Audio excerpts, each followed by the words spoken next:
My name is Arundhati, and I am the executive director of an organization called India Foundation for the Arts.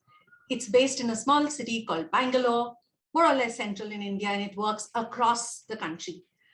May I share a few slides, Horatio, which will help me give you a sense of what the organization is all about. So I will share a couple of slides.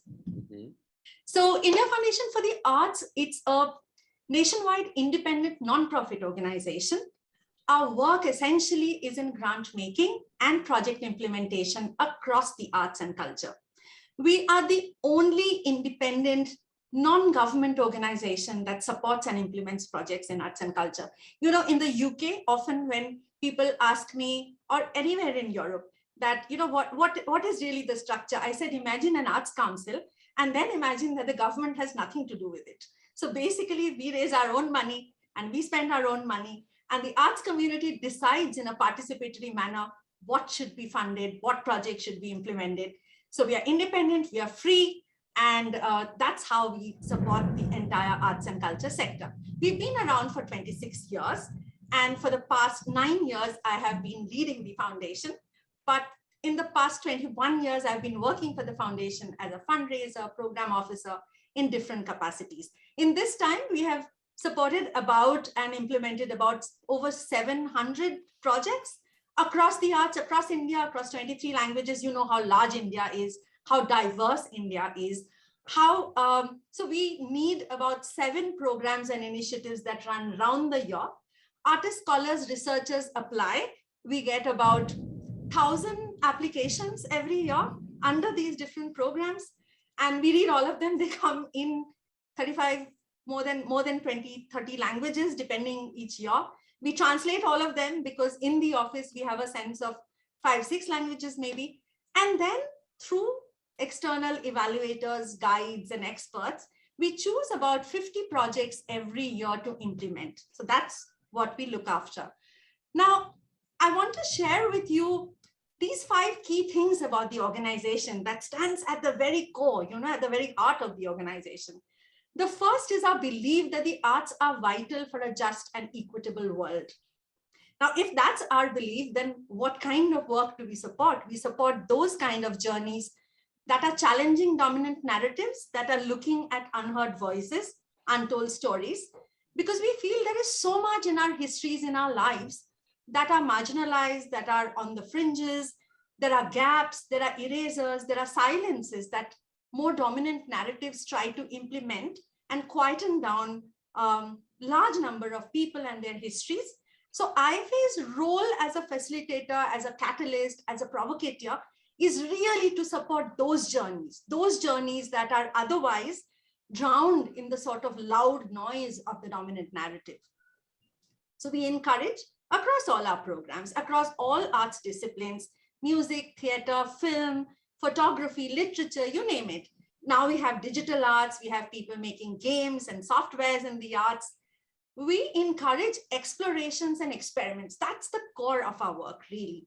And we are very excited by how some of the artists, scholars, researchers even push the boundaries of our own programs. So there's a constant tension of what we consider the arts and what is right outside the boundaries of the arts. And these boundaries of arts and culture are constantly changing, shifting radically as well. I'll give you 2 quick examples of how diverse and political some of the work is. Many of you know that the northmost part of India, Kashmir, the state of Kashmir, there's been unrest and turmoil there over the last many decades. And many people across the world, journalists, photographers, have talked about the stories of Kashmir. But what we managed to support a few years ago was a book called Witness Kashmir, 1986 to 2021. And there are 9 photographers who have been working in Kashmir over the last 25 years, some as press photographers, some as art photographers, and their work comes together in a book edited by Sanjay Kak, which is called Witness Kashmir. And that book gives you the story of the everyday life of Kashmir. Now, obviously, a book like this often gets debated, often gets argued. The stories in this book are those set by, narrated by Kashmiri photographers themselves and not by outsiders. So at one end, we have work like this. And at the other end, there is a collective of transgender women and women artists in the very city that we are based out of, Bangalore. And as you know, in so many countries, the transgender women in India as sexual minorities experience a lot of discrimination socially, politically, economically. More recently, though, through the queer movement, they have found a voice and they are very active and they are starting to demand their rights as equal citizens of the country. But still within the larger social space, their voices are very limited. So one of the projects out of those 700 plus projects that we are delighted to have been part of, this is a project that personally I'm very proud of that the foundation took over. So for 1 year, the transgender artists of the Aravani Art Collective in Bangalore literally painted the town red with murals of their own stories, their struggles, their joys, their sorrows. They made plays, they made photography exhibitions, and the whole town was sort of taken over by their stories, by their lives. And that created a very beautiful saga. And anywhere in the city you went, you could see them staring at you from the walls, laughing at you from the walls. So it was a beautiful, beautiful experience. So this is another kind of social marginalization and journeys of unheard voices that the foundation sort of looks at supporting and giving space, making space for. Now, that's really the organization. If you go to our website, you will find all the 700 projects out there. You can read about them. There are little videos about them. So I have been leading this foundation since 2013. I joined in 2001, and the initial years I spent, as I said, in fundraising, in program management. And when I became the leader of the organization, this whole question about that if you want your organization to do work that's radically different, that's asking for social justice, change in the environment around you, then you as a leader and somebody who holds this organization together, what are some of the practices that you have to follow? And this was a very interesting panel idea, because when I got the mail, I started thinking, what are the 5 key things that I can say that has helped me in my practice of leadership? And I went back to Audre Lorde's key essay, where she says that the master's tools will never dismantle the master's house. So if you want to be the change, if you want to make change happen, you cannot follow the rules that are given to you by the same powers that you want to question through your work.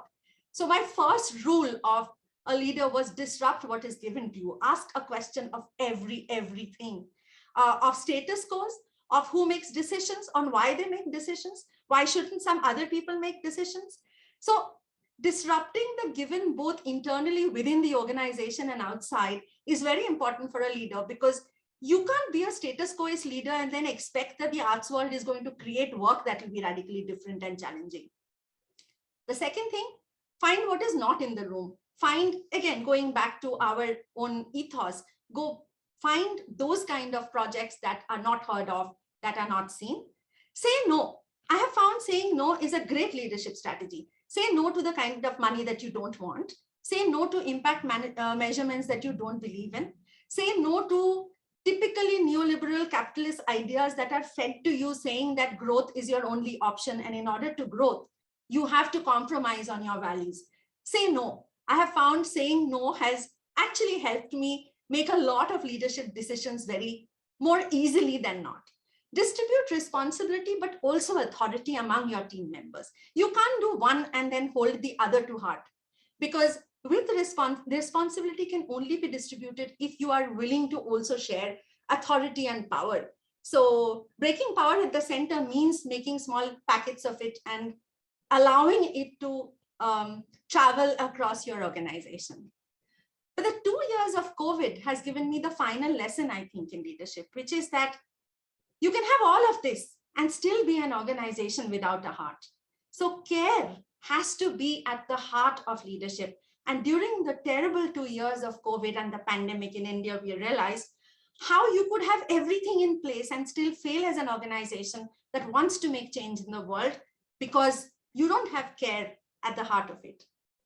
So when you rock a boat, you will get wet. It is naive to imagine that you're going to do all these things and you're going to be, as successful and as big and as beautiful as every other organization. The risks that you take when you are a different kind of organization, a more flat, non-hierarchical, equal and just organization, is that all the other powers are around you may see you with suspicion, may see you as radical, may see you as politically volatile or controversial. So your financial sustainability may be a question that you will have to ask over and over again, and convince your donors that what your core ideas and values are. You are more exposed and vulnerable when you show your weaknesses, when you discuss your limitations, when you're honest and true. The third thing, the burden of freedom. When you're distributing responsibility and authority across your organization, you are also distributing the burden of freedom from the leader. And this kind of a shared leadership means everybody is accountable and the buck doesn't pass on to just one person. So this collectivism also has conflicts. These collectivisms also give rise to various kinds of debates and arguments, which the organization as a space has to be willing to take on, have arbitration methods and put processes in place, which can then deal with these conflicts of collectivism. So that's in a sort of nutshell what IFA does and what I, as a leader of the foundation, have tried to put in place in the last sort of 9 years. Thank you so much.